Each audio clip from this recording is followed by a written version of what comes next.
Okay, so we've had the hide in our tanning solution. Um, Depending on the hide, how thick it is, sometimes I'll leave it in for several hours. The important thing in the earlier step that you saw me when I was mixing up that solution and first getting that hide in there, you want to make sure that once it's in there, you really work that solution into the hide. That's just kind of going around all the edges, making sure you're just trying to get that that tanning, well, the tanning solution, those tannins, back into the hide as much as possible.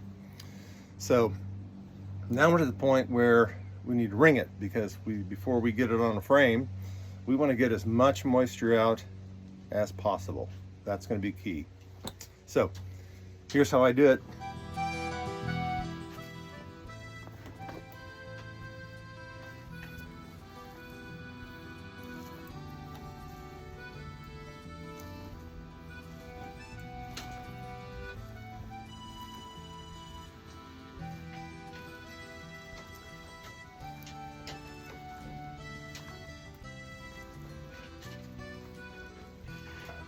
All right, this is the donut. All I've done is to wrap the hide up around itself several times.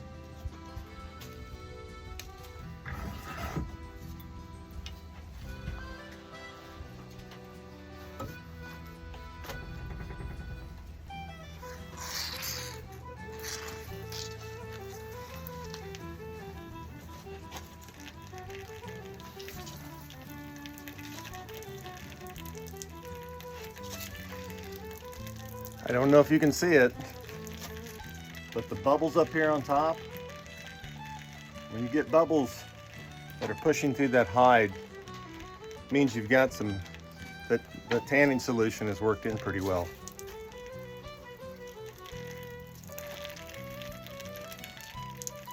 You don't need to hurry it. Just take it slow.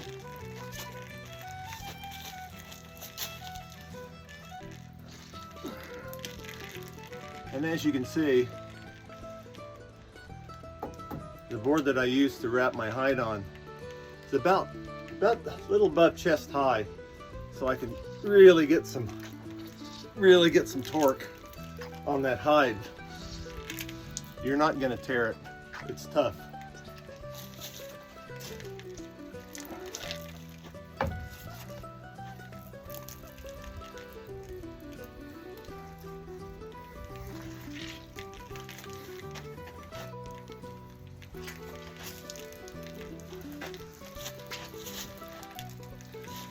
Now I've done, this is the first wringing.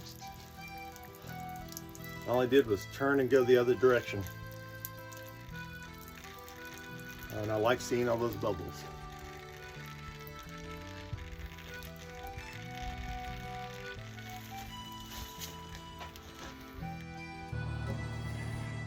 Okay, so this is about the 6th time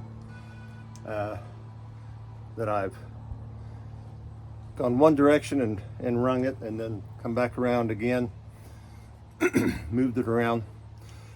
Usually after the 3rd wringing, what I'll do is I'll take the hide, take this out, take the hide apart and stretch a little bit, turn it on the other side, fold it under. In fact, I'll show you what that looks like. Obviously this hide is still a little damp. Oh, lessons learned. This is also a piece of, it's a hickory handle from an axe. I had an old piece of, actually a piece of oak railing, stair railing, that I tried the first time, and I got it about to the, I don't know, the 2nd turn when it was getting pretty hard, and it just split right in half. So find something that's good and sturdy, because you're going to put a lot of torque on that hide. Okay, so as you see the hide right now, all I've done is as I've loosened it and taken it back out of that roll. But I wanted to show you, looks like it's lost a lot of its size. There's still a lot of moisture in this, but It's drier than when we started, obviously. But now, you see, part of what the process is going to be is that we're going to just start stretching that hide. And as you can tell, and this is a nice size hide when we get it up on the frame. But as I said, usually we're at the third time that I go through the process of wringing it. I'll come in here, turn it over, and then to make your roll, I come up here about a third of the way in the front, and then you just flip that over, and then you're just going to start rolling that. A lot of people do this differently. Good friend of mine, Ron Nail, and if you've never checked out Ron's YouTube videos on brain tanning and hide softening and those things, I highly suggest it. I think Ron rolls from both directions, and I've done that a few times. Again, it really just depends on the hide itself. This one's worked well just by going the one way. So anyway, that's all there is to the wringing. A little muscle work, but now we're going to put it in the frame and we're going to start softening. So I brought the hide in the shop because before we put it in the frame, we're going to need to have some holes in it that we can run our thongs through to bind it to the frame. What I usually do, I just use I have an old fish fillet knife and keep it pretty sharp. You're working around sharp tools, always watch yourself. You want to keep all of your fingers. So my rule of thumb is about the width of my thumb and my middle finger here. It's about how much. Now, I'm going to probably leave that hole because that was from when I had it up and I was dehairing it. But all I'm going to do is I'm going to come over here. It's just about a ½ an inch or a ¼ of an inch away from the edge. I'm just going to poke it and just kind of pull it. So I've got a hole about like that. Now what I'm going to do is I'm going to go around the hide and get my holes. As I go around, I'll probably work that out because I want to try and keep the integrity as much of the hide as I can. Again, there's no hurry with this. Unless you're mass producing stuff, this is something that you can take your time on and just concentrate and have some fun. That's why I do it.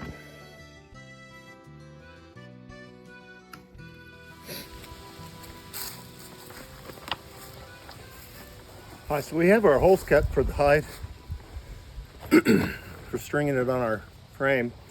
And usually what I like to do, I usually put the neck at the top.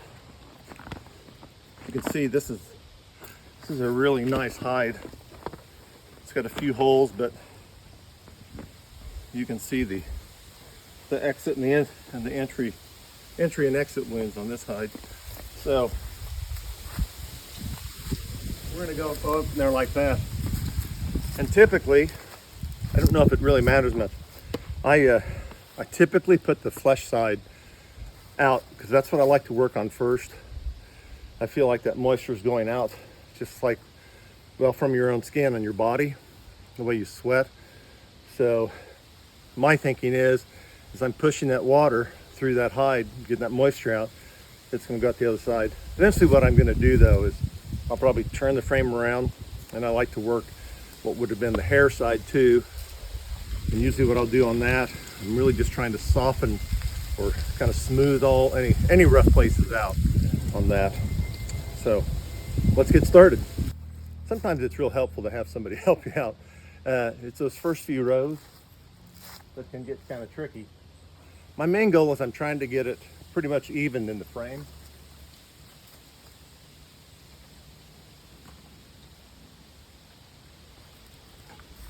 So a couple of modern things that you can use. I love these clamps. They work really well to kind of hold the thong or your string in place.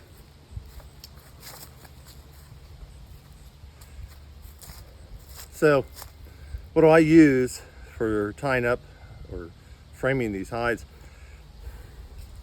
I'm kind of cheap and I know I ought to be saving some of this stuff, but I don't know, probably 5 years ago, I just bought a big bale of baling twine. This stuff is super stout. It's really hard to break. The other nice thing about it, it doesn't tear the hide unless you really are putting a lot of pressure on it, which you don't really need to do. But it works well for me. I haven't done a lot of research into this, but a good friend of mine has done a lot. And you know, anything could be used. You could use a lot of different cordage from native plants. I would imagine that a lot of the Plains Indians that were tanning like their buffalo hides or deer hides would probably use some really well used and probably softened buckskin, some buckskin thongs and things like that. You can tie it up however you'd like. The main thing is get it in the frame, and you want to get it where it's fairly tight at first, because it is going to give a lot, because there's still a lot of moisture in there that's holding that hide together. So we're going to continue on.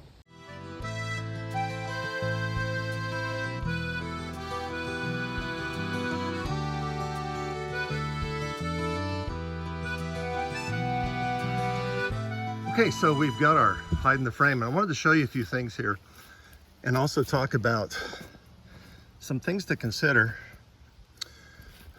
when you're working your hides outside. There's different moisture contents depending on what part of the animal you're working on. This is the neck area, and I guarantee you that's going to be the hardest area to get soft. One of the reasons I like to put the neck up high is the moisture will drain down some. But if you look right here, it's kind of interesting. I think the temperature here today is around 60 degrees. Our humidity is pretty low, which is good. That's what I like when you don't have a lot of moisture in the air. But we have some wind, and when you get some wind, that hide's already going to start drying. If you think about, like your car chamois, you want to get working on it pretty soon once it's in the frame, and then of course you need to just stay with it. But what you're going to begin to see, you kind of see that translucent area. I'm kind of like Ron Nail. I like to start by going around all my edges, and you'll see that when I pull on those areas, what that's doing is that's drawing some of that moisture out. And that white is what we're looking for. You can just see it transform right there. It's just, I don't know, that's why I like doing this stuff. It's also going to loosen your hide a little bit. And of course, once you get going on it, there's sometimes that you need to kind of retighten some of your strings and your ties. But we're ready to get started on this. I do like this hide.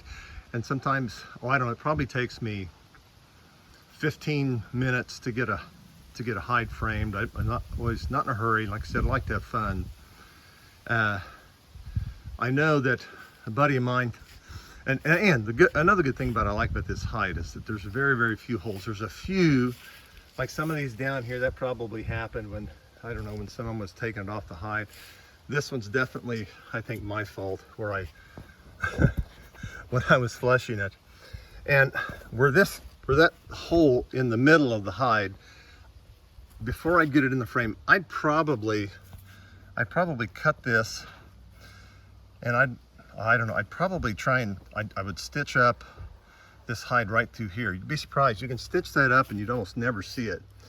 The two holes here, the entry and the exit wound on the deer, I'm just going to leave right now because they're not going to open up too much when I get this broken, and I can just real quickly stitch those up depending on what I'm going to be working on at that point. This is pretty good work, and for some of us who are a little bit older, always have a canteen of water, right? Keep them watered. Stay hydrated when you're doing this work. Thanks, Joe. these are the items I'm going to be using today as I start breaking this hide. As you can see, there's not a lot of different tools to use here. This is a shovel that's got a fairly flat face. It's an older style shovel. It doesn't have a real sharp point on it.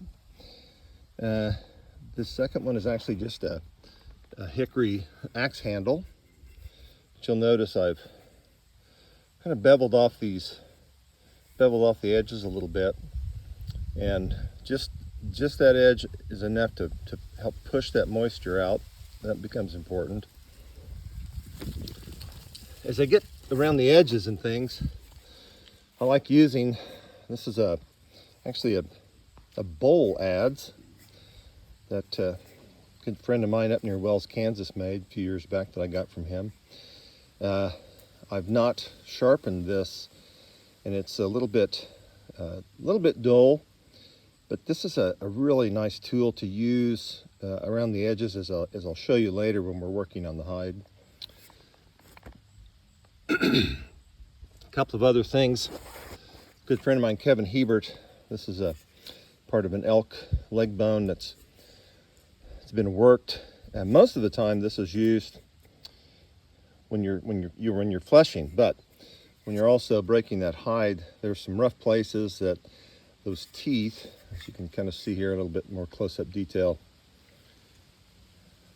those teeth really help dig into the hide and really get that excess moisture out, which is what you have to have for that hide to get nice and dry. And then lastly, this is just a nice piece of flint that I've used many times. In fact, it's got some sharp edges on it. I've actually used a piece of flint like this that I carry in my hunting pouch to flesh a deer. And you can do it. It takes a little more time, obviously. Nice sharp knives or make an easy work of it, but these are the types of tools that natives use for hundreds of years. So when I first start on a hide, I typically like to use this shovel. And all you're going to do is you're just going to start pushing into that hide. You can already kind of see that water. Right? Just start going through the middle, work your way out.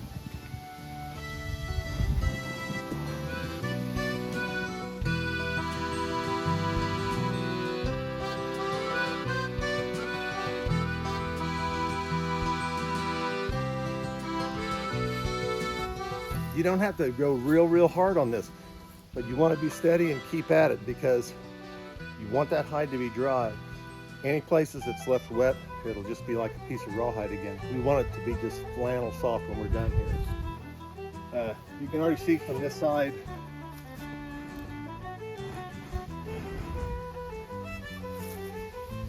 you're beginning just to see that white, and that's what you want. But there's still a lot of moisture in that hide. You'll want that white to just pop back out. It'll feel just like a flannel shirt.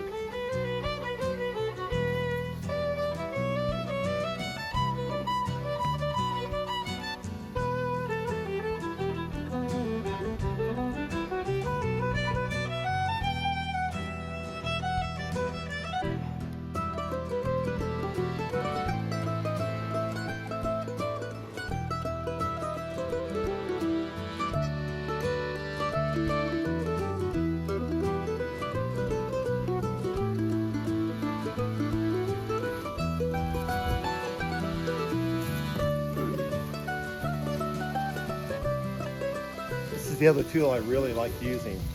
This is that axe handle I was showing you. It's got a little bit of a cant to it, and I've kind of chamfered off those ends. It's a little bit sharp for a piece of wood, but this really works well when you want to work around your edges.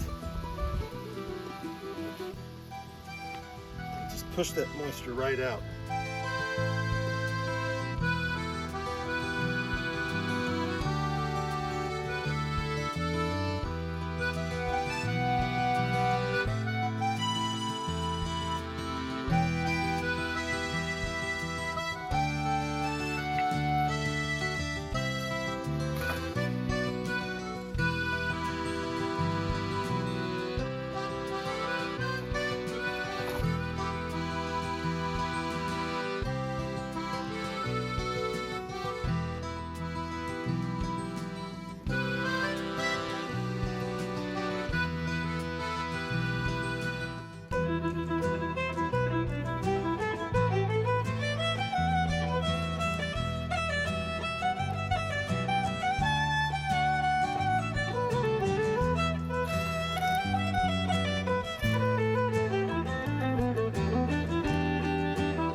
And if you know any good folk songs or some bawdy tunes, you can just sing while you work.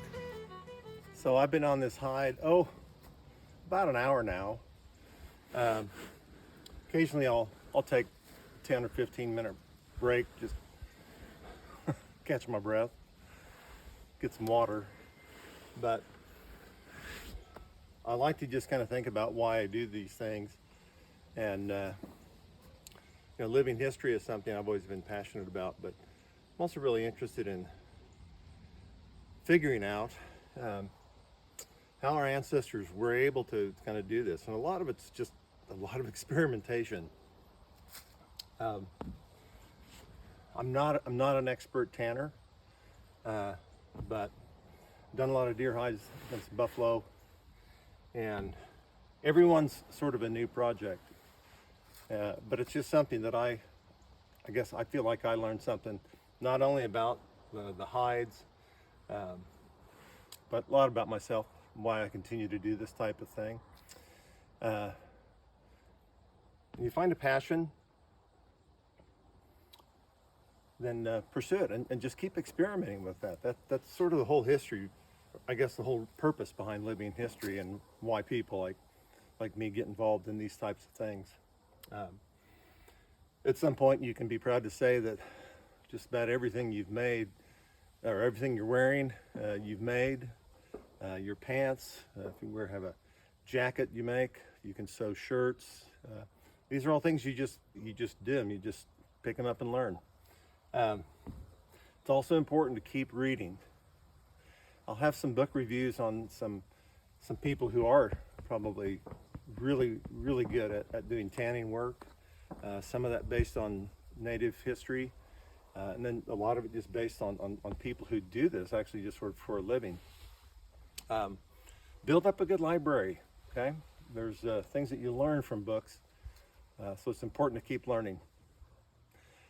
If you've enjoyed this little episode of what I've been doing, be sure and subscribe. I'd like to get some followers and get your views on the things that I'm doing. And if there's some ideas that you have on things you'd like me to talk about or things you'd like me to try, I'm always open to kind of trying something. Let me know in those comments, but subscribe. I'd like to have you along. Thanks.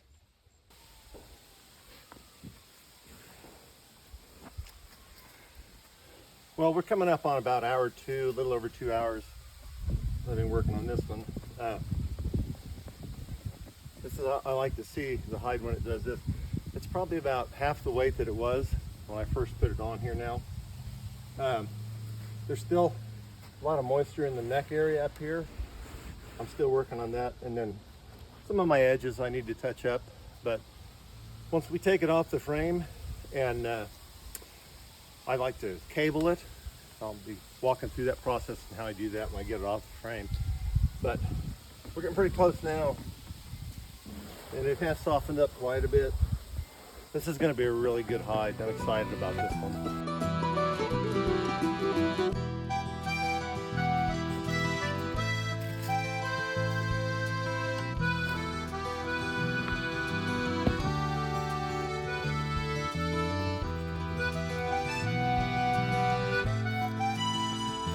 Okay, we're at the point where we're going to take it off the frame now.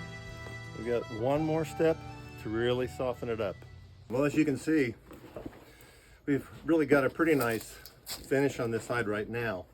But to really soften it up and make it extremely soft, you can cable it. Natives often use rawhide strips. You can use pieces of rope. I just use a 1/4 inch steel cable, and I've got it hooked up out here. And what I'm going to do is I'm just going to start going around the edges of this first. It's just a matter of some muscle and kind of get into a rhythm.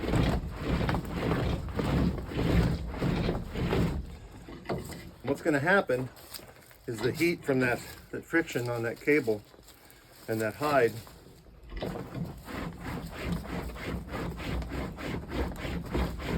going to break down any of those hard spots, especially around this neck area. It's just a little bit of damp, so I'll probably cable this some more, especially in that area.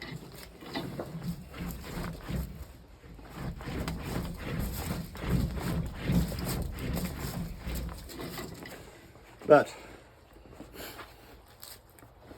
you just go around your hide then that way. Both sides, I do both sides of it. It's not going to hurt it.